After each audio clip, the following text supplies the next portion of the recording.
As with other strong emotions, the way you experience and react to disappointment has its roots in childhood.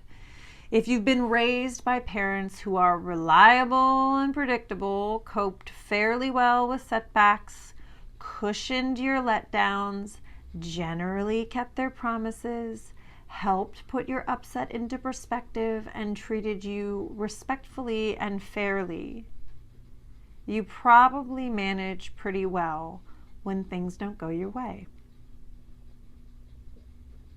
You know that disappointment is distressing, but not necessarily overwhelming or intolerable.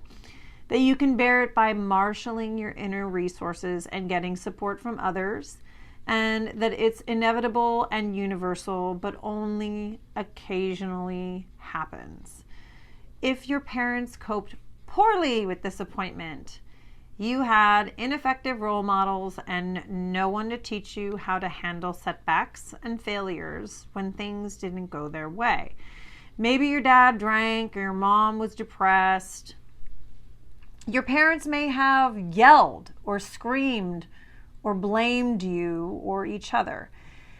If so, you might have gotten the idea that life should always go smoothly and your way, and that anger and blame are appropriate responses when things go wrong.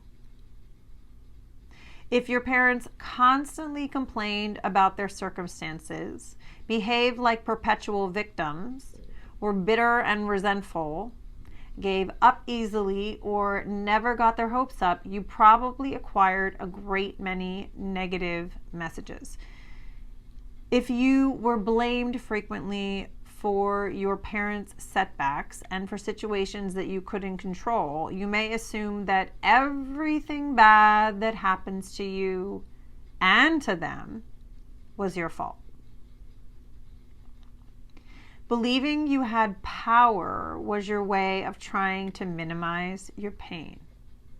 After all, the illusion that you can do better next time and make things come out right is far more tolerable than feeling helpless and despairing. If your parents never took risks in fear of being disappointed, you may think it's so unbearable that you're scared to have aspiration or expectation. You just float along through life, taking whatever comes, the good and the bad, pretending you're happy.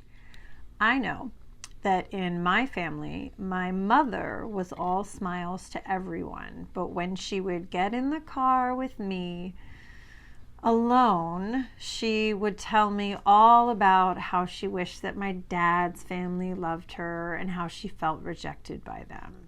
She'd talk about past boyfriends and how wonderful they were, but she made a bad choice with my dad.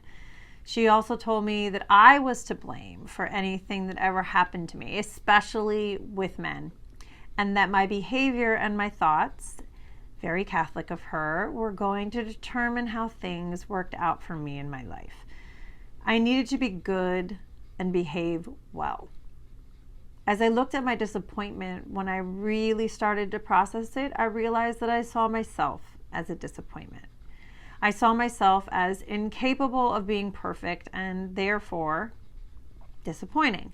I saw that even if I got things that people say they want in life, like a husband and kids, family, it wasn't going to make me happy. If you were faced with overwhelming and or repeated disappointment while growing up, you have a good reason to think that you're a magnet for it. Your experience attests to the fact, or at least that's your perception. Lowering your expectations was a healthy, adaptive mechanism for survival. However, and this is a biggie, that was then and this is now. You're older, wiser, more experienced, and your life circumstances are different. You have more control, more power, and many more choices today. You may also have difficulty tolerating disappointment if you were overprotected as a child by well-meaning parents who regularly minimized your failures to prevent you from feeling hurt and upset. Maybe they rushed in with excuses and inappropriate, excessive comfort, or tried too hard to neutralize your pain so that you never learned that disappointment is normal and natural. You may have gotten the message that you weren't capable of dealing with intense emotions. No wonder that now, as an adult, you feel incompetent, inadequate, and insecure. You may not believe that you'll ever be able to reprogram your unhealthy lessons about disappointment. You will.